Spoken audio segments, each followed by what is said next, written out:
दोस्तों, मैं हूं आपका दोस्त प्रबल और एक बार फिर से आप सभी का स्वागत है दार्शनिक भारत में। दोस्तों, आज के इस वीडियो में हम बात करने जा रहे हैं सांख्य दर्शन के परिणामवाद पर। परिणामवाद ये एक ऐसा सिद्धांत है जो केवल सांख्य दर्शन तक सीमित नहीं है, क्योंकि ये विशिष्ट अद्वैतवाद, योग दर्शन और शुद्ध अद्वैतवाद जो है वहाँ तक पहुँच जाता है। तो एक से अधिक दर्शनों में ये चलता है, केवल सांख्य में ही नहीं। तो इसे केवल हमें सांख्य तक सीमित नहीं समझना चाहिए, हालांकि ये देन है सांख्य दर्शन की। तो चलिए इस पर बात करते हैं। सांख्य दर्शन में हमने पढ़ा था सत्कार्यवाद। सत्कार्यवाद सांख्य दर्शन का कार्य कारण सिद्धांत है, जो कि यह मानता है कि कार्य जो है वो पहले से उपस्थित रहता है। सत कार्य यानी कार्य जो है वो सत यानी उपस्थित है पहले से। कहाँ उपस्थित है? अपने कारण में। तो वह सिद्धांत जो यह मानता है कि कार्य अपने कारण में पहले से ही उपस्थित रहता है, वह सिद्धांत कहलाता है सत्कार्यवाद। तो सत्कार्यवाद यह मानता है कि कार्य जो है वो कोई नई रचना नहीं होती है। कारण में कार्य पहले से ही उपस्थित रहता है, बस वह हमें दिखाई नहीं देता कार्य रूप में। तो जब वह कार्य रूप में आ जाता है तो दिखाई देने लगता है। तो फर्क क्या है? अव्यक्त का व्यक्त हो जाना। ठीक है। तो जब कोई कार्य उत्पन्न होता है तो वह कोई नई रचना नहीं है, बल्कि क्या है? अव्यक्त का व्यक्त हो जाना है, उसका बाहर आ जाना है जो पहले से ही उपस्थित था। तो कार्य पहले से ही उपस्थित मानने वाला सिद्धांत ही सत्य कार्यवाद कहलाता है। जैसे दूध में दही पहले से उपस्थित रहता है, दूध कारण है और दही कार्य है। तो यह सिद्धांत मानता है कि दूध में दही पहले से उपस्थित रहता है, तिल में तेल पहले से उपस्थित रहता है, क्योंकि असत से सत की उत्पत्ति नहीं हो सकती। असत से कभी सत की उत्पत्ति नहीं हो सकती। यदि तिल में, एक उदाहरण ले लीजिए कि तिल में जैसे तेल उपस्थित रहता है पहले से, तो तिल में यदि पहले से उपस्थित ना हो तेल, तो वह कहाँ से निकल आएगा? यानी तिल जो है उसमें यदि कार्य असत हो, यानी कार्य पहले से उपस्थित ना हो और फिर कार्य उत्पन्न हो रहा है, तेल निकल के आ रहा है, तो यह क्या हुआ? असत से सत की उत्पत्ति कहलाएगी ये, तो है ना। और असत से सत कभी उत्पन्न होता नहीं है, सत से सत ही की उत्पत्ति होती है। तो इसलिए वह कारण को पहले से ही सत मानता है। ठीक है। कौन? सत्कार्यवाद। तो सत्कार्यवाद पूरी वीडियो आई हुई है। यदि आपको अभी सत्कार्यवाद पूरी तरह से समझना हो तो उस वीडियो को देखें कि सत्कार्यवाद क्या है।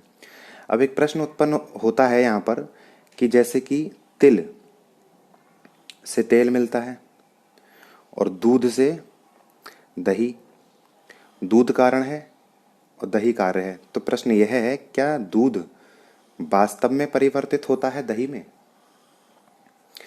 क्या तिल तेल में वास्तविक रूप से परिवर्तित होता है, या फिर केवल आभास मात्र होता है?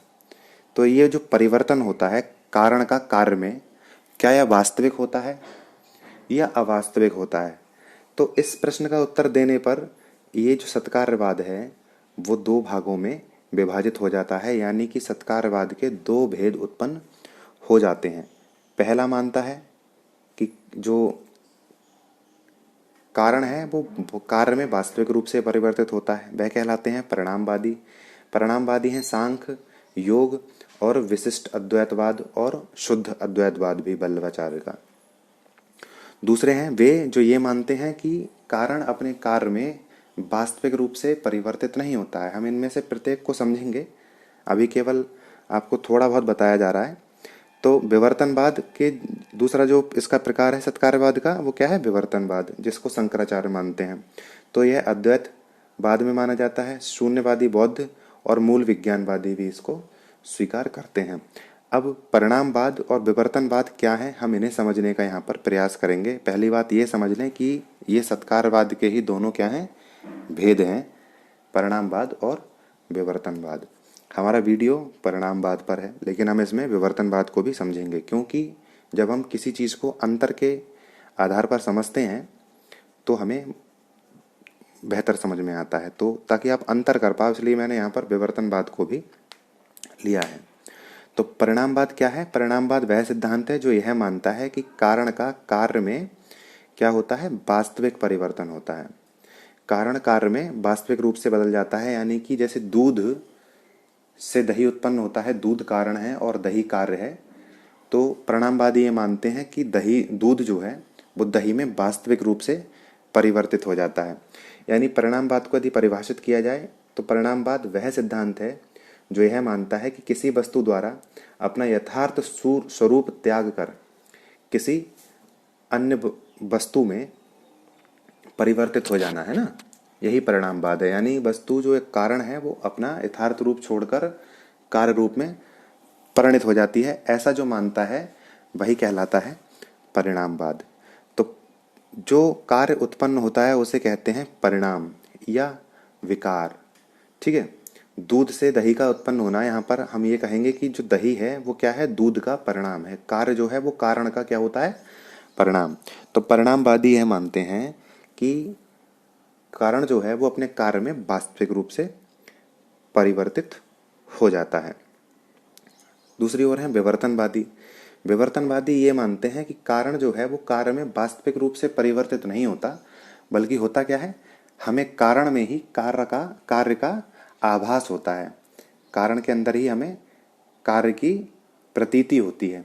जैसे कि आपने पढ़ा था शंकराचार्य का ब्रह्म विचार।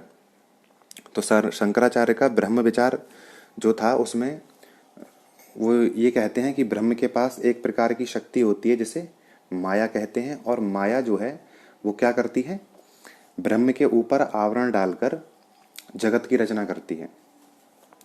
तो वहाँ क्या माना जाता है कि ये जो जगत है वो क्या है, मिथ्या है। ब्रह्म जो है वही एकमात्र सत्य है, ब्रह्म सत्यम जगत मिथ्या। तो ब्रह्म को सत्य मानते हैं और जगत को क्या मानते हैं, वो मिथ्या। क्यों? क्योंकि ब्रह्म जो कारण है इस जगत का, उसके ऊपर माया ने आवरण डालकर इस जगत की रचना की है। तो जगत क्या है, छलावा है, मूल रूप से क्या है, ब्रह्म। तो ब्रह्म जो है वो वास्तविक रूप से इस जगत में परिवर्तित नहीं होता है, बल्कि ब्रह्म में इस जगत की क्या होती है, प्रतीति होती है। जगत जो है वो एक प्रतीति है, इसीलिए प्रतीति यानी कि आभास, ठीक है, एक प्रकार का भ्रम, ठीक है ना। तो इसीलिए जगत को क्या कहा जाता है, मिथ्या। प्रतीति सत्य नहीं होती है ना, मिथ्या, इसलिए उसे मिथ्या बोला जाता है। प्रतीति असत्य भी नहीं होती, इसलिए उसको मिथ्या बोला जाता है। ना सत्य होती है ना सत्य, ठीक है। तो विवर्तनवादी ये मानते हैं कि जो एक वस्तु वास्तविक रूप से अपना स्वरूप त्यागे बिना दूसरी वस्तु की स्वयं में प्रतीति कराती है, ठीक है। तो जो दूसरी वस्तु होती है यानी जो कार्य होता है उसे हम कहते हैं विवर्त। तो कारण में हमें कार्य का केवल विवर्त प्राप्त होता है। कारण जो है वो सच में ही कार्य में नहीं बदल जाता। जैसे कि ब्रह्म जो है वो सच में इस जगत में नहीं बदल जाता, बल्कि ब्रह्म में हमें इस जगत की क्या होती है, प्रतीति, ठीक है, अविद्या के कारण। तो यह विवर्तनवाद है। विवर्तनवाद को शंकराचार्य, जब मैंने माया विचार आपको पढ़ाया था शंकराचार्य का, तो उसमें बताया था कि माया के द्वारा ब्रह्म के ऊपर, माया जो है ब्रह्म के ऊपर एक आवरण डालती है, आवरण डाल के ब्रह्म के वास्तविक स्वरूप को छिपा देती है। छिपाने के बाद उस आवरण पर इस जगत की प्रतीति कराती है। वैसे ही जैसे एक दीवार पर प्रोजेक्टर से हम कोई फिल्म चलाते हैं, मूवी, उसी प्रकार से माया जो है ब्रह्म के ऊपर पर्दा डालकर उस पर इस जगत को प्रोजेक्ट करती है। जैसे प्रोजेक्टर से दीवार पर कुछ प्रोजेक्ट किया जाता है, और उसी प्रोजेक्शन को, उसी विवर्त को हम अपनी अविद्या के कारण क्या मान लेते हैं, सत्य, जबकि वह वास्तव में क्या है, मिथ्या। तो परिणामवाद के दो भेद हैं, प्रकृति परिणामवाद और ब्रह्म परिणामवाद। और ऐसे ही विवर्तनवाद के भेद हैं जिन पर हम बात नहीं करेंगे इस वीडियो में। ब्रह्म विवर्तनवाद जो शंकराचार्य का, शून्यता विवर्तनवाद या शून्य विवर्तनवाद शून्यवादियों का है, और विज्ञान विवर्तनवाद ये है विज्ञानवादियों का। हम बात करने जा रहे हैं इन पर, प्रकृति परिणामवाद और ब्रह्म परिणामवाद पर। तो परिणामवाद के कितने भेद हैं, दो, प्रकृति परिणामवाद और ब्रह्म परिणामवाद। तो परिणामवाद है तो इसका मतलब क्या है, परिवर्तन वास्तविक होगा, सच में कारण जो है वो अपने कार्य में बदल जाएगा। और प्रकृति है, आगे प्रकृति लगा हुआ है, तो इसको कौन मानेंगे, इसको इसमें कारण जो है वो माना जाएगा प्रकृति को, तो कहेंगे प्रकृति वास्तविक रूप में परिवर्तित हो रही है। ऐसे ही ब्रह्म और परिणामवाद, तो परिणामवाद का अर्थ क्या है, वास्तविक परिवर्तन, और कारण कौन होगा, ब्रह्म। तो कहेंगे जब ब्रह्म का वास्तविक रूप में परिवर्तन होता है तो ब्रह्म परिणामवाद, और जब प्रकृति का वास्तविक रूप में परिवर्तन होता है तो प्रकृति परिणामवाद। या ऐसे कह लीजिए कि जब कारण प्रकृति हो तो प्रकृति परिणामवाद, और जब कारण ब्रह्म हो तो ब्रह्म परिणामवाद हमें मिलता है। तो प्रकृति परिणामवाद क्या है, प्रकृति परिणामवाद यह मानता है कि प्रकृति जो कि कारण है वो इस जगत में वास्तविक रूप में परिवर्तित होती है। ठीक है, इसको सांख्य जो है वे और योग दार्शनिक जो हैं वे स्वीकार करते हैं प्रकृति परिणामवाद को। हमने विकासवाद में पढ़ा था कि प्रकृति जो है, प्रकृति क्या करती है, प्रकृति में त्रिगुण पाए जाते हैं, त्रिगुण जो होते हैं उनसे ही प्रकृति मिलकर बनी होती है। तो वे कहने भर के लिए गुण हैं, वे एक्चुअली में द्रव्य होते हैं प्रकृति के। तो प्रकृति उन 3 प्रकार के द्रव्यों से मिलकर बनी होती है जिन्हें सत्व, रज और तमस कहा जाता है। तो ये प्रकृति, ये क्या कहलाते हैं, त्रिगुण कहलाते हैं। तो प्रकृति इनसे ही मिलकर बनी है, और इसी प्रकृति से क्या होता है, बाकी चीजों की रचना होती है। पुरुष जब इनके निकट आता है तो सृष्टि चलता है ना, सृष्टि का विकास होता है, सृष्टि होती है संसार की। तो वहां हम देखते हैं कि प्रकृति से क्या उत्पन्न होता है, महत। तो महत क्या है, प्रकृति से सबसे पहले महत ही तो उत्पन्न होता है। तो महत क्या है, महत जो है वो इस प्रकृति का एक परिणाम है, और ये पूरा जगत भी किससे उत्पन्न है, प्रकृति से। तो हम कहेंगे कि प्रकृति का परिणाम क्या है, जगत। जगत जो है, प्रकृति जो है उसको कहा जाता है परिणामशालिनी, यानी प्रकृति हर वक्त हर समय जब पुरुष निकट होता है तब भी, और जब पुरुष निकट नहीं होता है तब भी परिणाम को उत्पन्न करती रहती है, ये उसका स्वभाव है। ठीक है, जब पुरुष निकट नहीं होता है तो प्रलय की अवस्था में होती है, जो साम्य अवस्था होती है प्रकृति की वो कहलाती है प्रलय की अवस्था।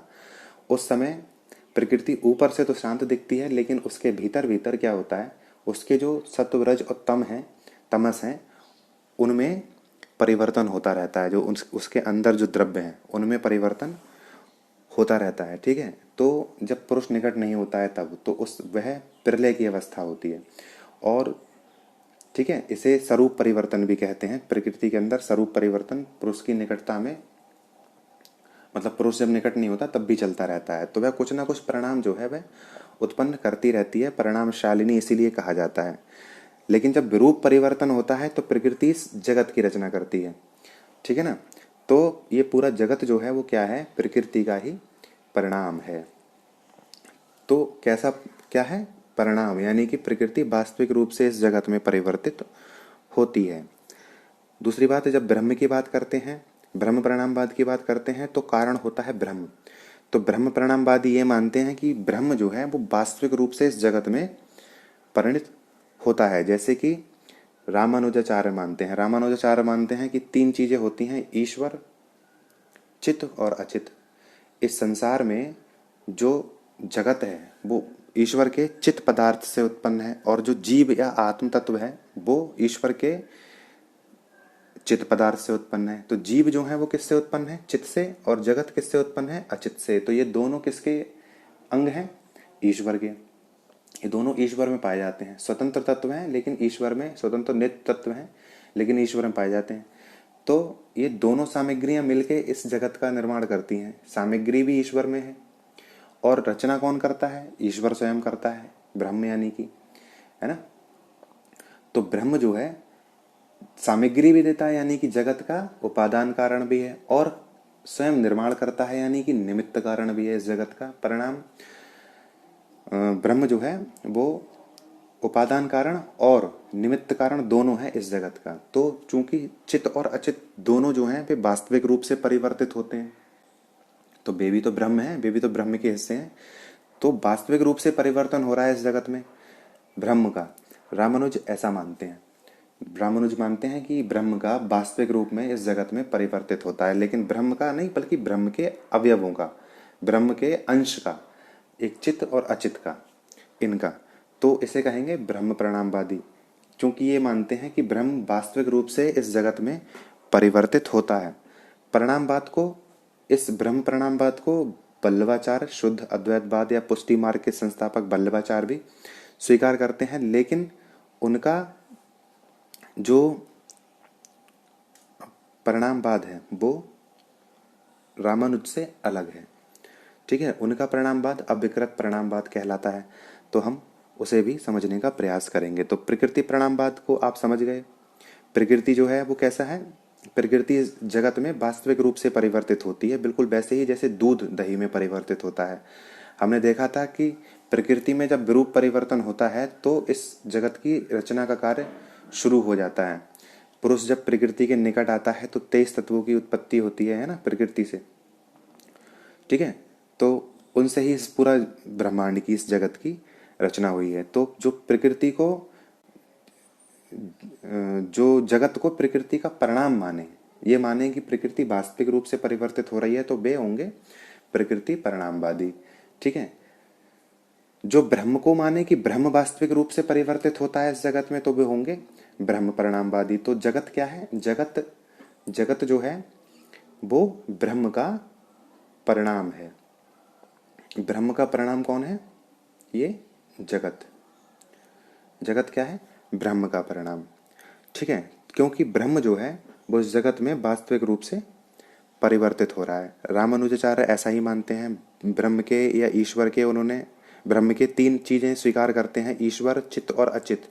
ठीक है, तो ब्रह्म कह लो चाहे ईश्वर कह लो, और उस ईश्वर के या ब्रह्म के 2 उन्होंने हिस्से स्वीकार किए हैं, चित्त और अचित। अचित जो है वो जगत की रचना करता है और चित्त से जीव आत्मा की रचना है।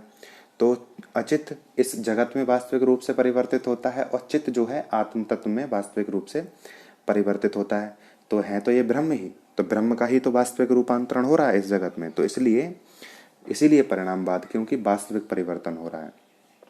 और ब्रह्म इसलिए आगे, ब्रह्म परिणामवाद इसलिए क्योंकि ब्रह्म का वास्तविक परिवर्तन हो रहा है। ठीक है ना।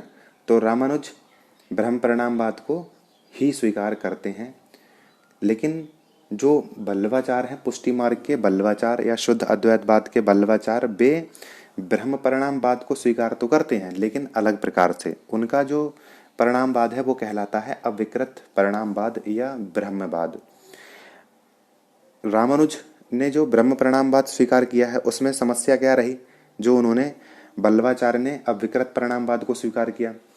जब रामानुज ने ब्रह्म परिणामवाद को स्वीकार किया तो उन्होंने ये माना कि ब्रह्म वास्तविक रूप से इस जगत में परिवर्तित होता है। शंकराचार्य ने यह माना कि वास्तविक रूप से परिवर्तित नहीं होता है, इसलिए वे विवर्तनवादी हैं। वे तो मानते हैं कि ब्रह्म वैसे ही रहता है, बस माया ऊपर इस जगत की प्रतीति करा देती है, तो ब्रह्म परिवर्तित नहीं होता। लेकिन तो उनका ब्रह्म परिवर्तित नहीं होता यानी कि अविकारी है, लेकिन रामानुज का ब्रह्म इस जगत में वास्तविक रूप से परिवर्तित हो जाता है। इसलिए क्या है, इसलिए रामानुज का ब्रह्म जो है वो कैसा है, विकारी या परिवर्तनशील हो जाता है।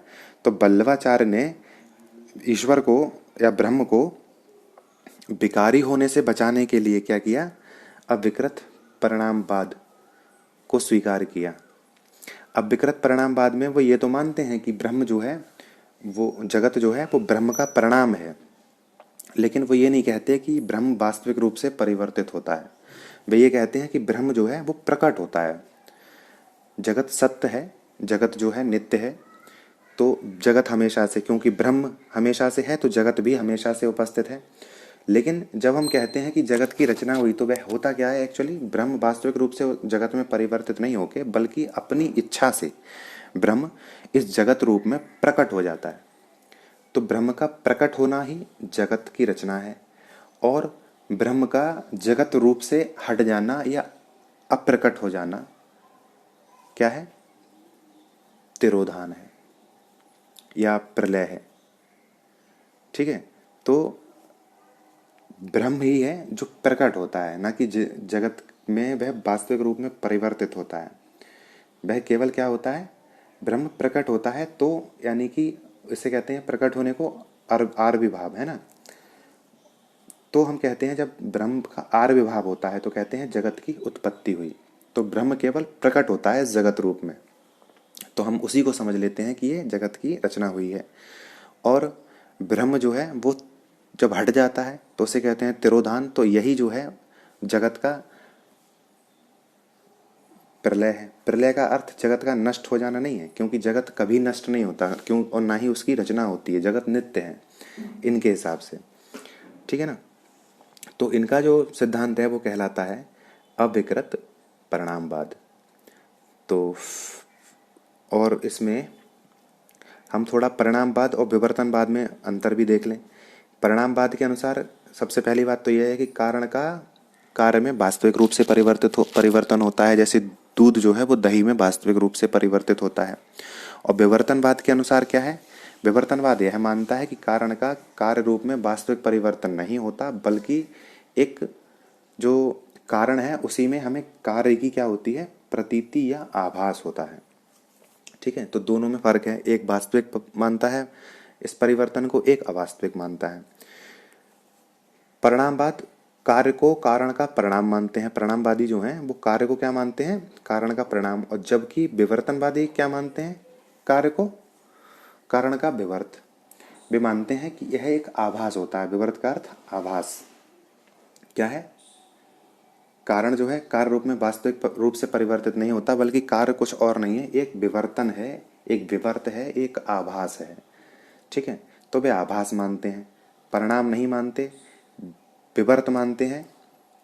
क्या मानते हैं, परिणामवादी परिणाम मानते हैं कार्य को कारण का, और जबकि विवर्तनवादी क्या मानते हैं, विवर्त या आभास। विवर्तनवादी मानते हैं कि कार्य जो है वो कारण का एक आभास मात्र है। अगली बात, परिणामवादी जो हैं वो कार्य को सत्य मानते हैं। परिणामवादी ये मानते हैं कि कार्य जो है वो कैसा है, सत्य है।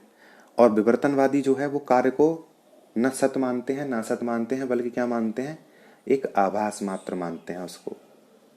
ठीक है, तो ये परिणामवाद और विवर्तनवाद में फर्क है। तो फिलहाल इस वीडियो में बस इतना ही। देखने के लिए आप सभी का बहुत धन्यवाद।